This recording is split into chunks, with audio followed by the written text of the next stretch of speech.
대표 유형 4번 문제 보겠습니다.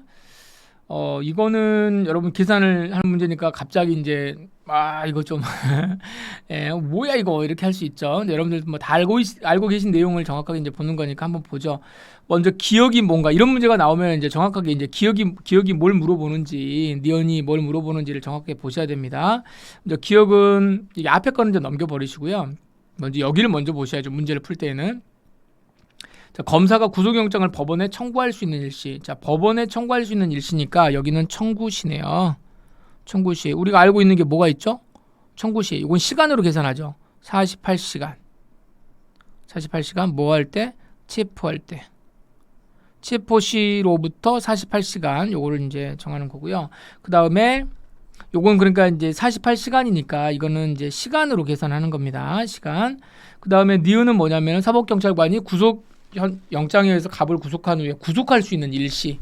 요건 일시죠. 구속할 수 있는 시간. 그러니까 요거는 사경이죠. 사경이 구속할 수 있는 시간. 사경이 구속할 수 있는 기간이니까 요건 10일을 좀 계산을 해봐라. 지금 그 이야기를 하는 거예요.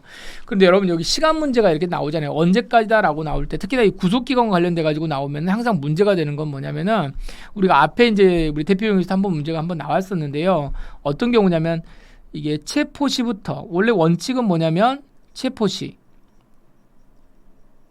체포시부터 어떻게 하고 48시간 이내에 뭐하고 청구하고요.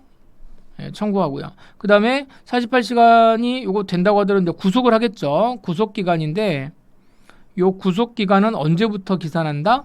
네, 요 체포시부터 이렇게 해서 계산한다. 10일 더하기 10일 범위 내에서 한 번 이런 식으로 정리를 했잖아요. 그런데 항상 이제 문제가 되는 건 뭐냐면 요때 뭐를 하냐면 요 사이에 체포를 하게 되면 여기 체포를 했다 그랬잖아요. 그럼 체포를 하게 되면 뭐를 하냐면 체포 뭐가 있어요? 적부심이라고 하는 제도가 있고 그 다음에 여기서는 뭐가 있죠? 여기서는 영장 실질심사라고 하는 게 있습니다. 영장 실질심사. 자, 그러면 체포 적부심이든 영장 실질심사든 둘 다 뭐 어디에서 하는 거냐면 영장법원, 지방법원 판사가 하는 거잖아요, 이게. 그러니까 법원으로 서류가 들어가야 된단 말이에요. 그러니까 법원으로 서류가 들어갔다가 다시 나오고 들어갔다가 나오고 하는 요 기간 동안에는 요 사이에서 체포 적부심을 하는 기간 또는 영장 실질심사를 하는 요 기간 안에서는 요 때는 뭘 못해요. 수사를 할 수가 없어요. 그러니까 어떻게 해줘야 되겠습니까? 요건 계산할 때 이걸 빼줘야 돼요. 마이너스 해줘야 된다 그 말입니다. 그러면 체포시부터서 체포가 언제 됐는지 한번 보시죠. 피의자 갑은 2021년 이렇게 돼 있네요. 2021년 9월 5일 9시래요. 9월 5일 9시. 그럼 9월 5일 날 9시면은 자 보시면 9월 5일 9시에 됐고 체포영장이 발부가 됐답니다. 자, 앞으로 시험에 나오면 발부가 되는 거는 아무런 의미가 없어요. 영장 발부된 거하고 우리하고 무슨 상관이에요? 이거는 아무 관련이 없고 언제 체포됐는지를 보시면 9월 6일 10시에 체포가 됐대요. 그러면 9월 6일 10시 체포 가봅시다.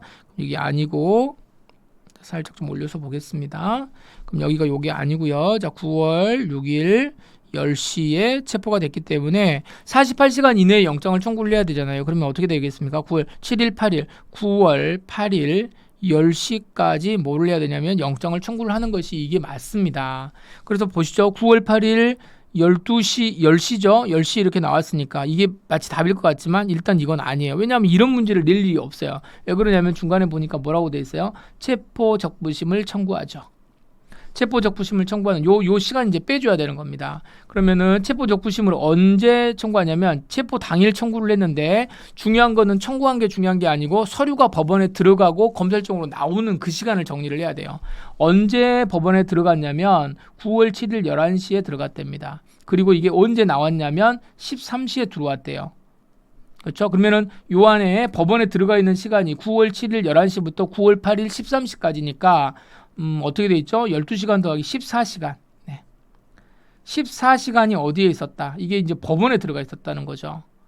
영장법원, 이 체포적부심하는 요 판사한테 갔으니까 요 14시간을 어떻게 해줘야 돼요? 9월 8일 요 10시에서 더하기 14시간을 해줘야 되는 거예요. 14시간. 그렇게 하게 되면 어떻게 된다? 9월 9일이고 14시간이니까 어떻게 될까요? 9월 9일이면 10시니까 12시가 되겠네요. 여태까지 답이 나와버렸네. 9월 9일 14시. 요게 답인 거죠. 먼저 이것만 나와버렸으니까. 그렇죠? 자, 그 다음에 이제 마저 봅시다. 이렇게 됐고요. 검찰직에 반환이 됐는데 사법경찰관이 영장 이제 계속 구속할 수 있는 시간이 언제냐? 사법경찰관은 여기가 이제 여기도 마찬가지죠. 9월 6일 날 10시에 이제 우리가 체포를 했기 때문에 요때가 지금 체포시니까 체포시죠. 그런데 이거는 10일이잖아요. 10일은 날짜를 계산하기 때문에 요 날짜는 어떻게 하냐면은 초일을 산입합니다. 초일 산입이에요. 그러니까 요건 어떻게 되냐면 9월 6일부터 하루입니다. 9월 6일 날 10시에 딱 됐기 때문에 요때 가보시면은 자, 6부터 가보세요. 6일 날이 하루가 되는 거예요. 6, 7, 8, 9, 10, 11, 12, 13, 14, 15. 그렇죠? 6일부터 시작하니까 9월 15일 24시까지 구속을 할 수가 있는데 또 여기도 어떻게 돼요? 어떻게 보니까 영장 실질 심사까지는 요 이야기는 아니지만 뭐는 빼줘야 되겠어요? 요 날은 빼줘야죠. 지금 뒤에 보니까 영장 실질 심사 요거는 아니고 지금 구속영장이 발부가 된 건 아니니까 반환이 됐지만 청구할 수 있는 시기. 자, 여기 나왔죠? 예.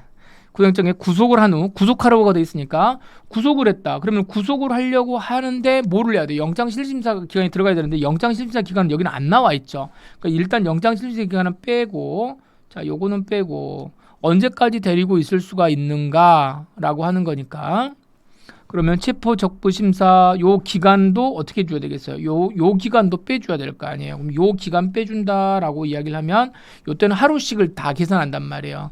이 구속 기간은 일시라고 그랬으니까 하루씩을 다 계산한다 그랬잖아요. 그래서 여기는 이틀, 2일을 더 연장시켜 줘야 됩니다. 그래서 9월 17일, 24시가 되는 거죠. 자, 답은 이렇게 되는데 여기서 문제를 만약에 조금 더 어렵게 만들어 버리면 어떻게 되냐면 체포적부심 말고 만에 하나 영장 실질심사도 해버렸다. 영장 실질심사 해가지고 영장 실질심사 기간이 또 나왔다. 그렇게 되면은 요 시간도 또 빼줘야 됩니다. 그나마 지금 우리 문제에서 그래도 좀 편하게 나온 거죠. 이 뭐만 나온 거예요. 체포적부심 요것만 나왔고 그냥 단순하게 구속영장 법원에 청구할 수 있는 시기 여기 나온 다음에 구속한 후에 구속할 수 있는 일시 이게 뭐냐? 그럼 여기에서 만약에 요거 영장 실질심사 요거 기간이 뭐 들어가 버리면 이 날짜도 또 뒤로 또 빼줘야 되는 겁니다. 그래서 일단 이런 걸 이 정도로 정리를 하시면 되겠어요. 여기서 근데 키워드는 뭐냐면 여러분들이 어느 정도 알고 있어요. 여기에서 이 날짜 빼주는 거, 이 서류 들어가고 나오고 하는 거를 빼주는 것까지는 여러분들이 알고 있는데 어디서 문제가 생기냐면 대체로 여기는 괜찮아요. 이거 하루하루 빼주는 거는 여러분들 조금 알고 계실 수 있습니다. 초일 산입하니까 빼주는데 이거 있죠. 이게 원래 이제 경찰 승진 시험에서 문제가 한번 나왔던 문제거든요. 이 문제가 시간까지 계산하잖아요. 왜 시간을 계산해요? 여기가 지금 요 48시간 시간을 가지고 계산하는 거니까 요때는 들어갔다 나왔다는 요 시간까지도 정리를 하는 거고 이 구속 기간은 그냥 날짜로만 하루 이틀 이렇게 계산하시면 된다는 거 특히나 이 부분 잘 정리를 해두시기 바랍니다.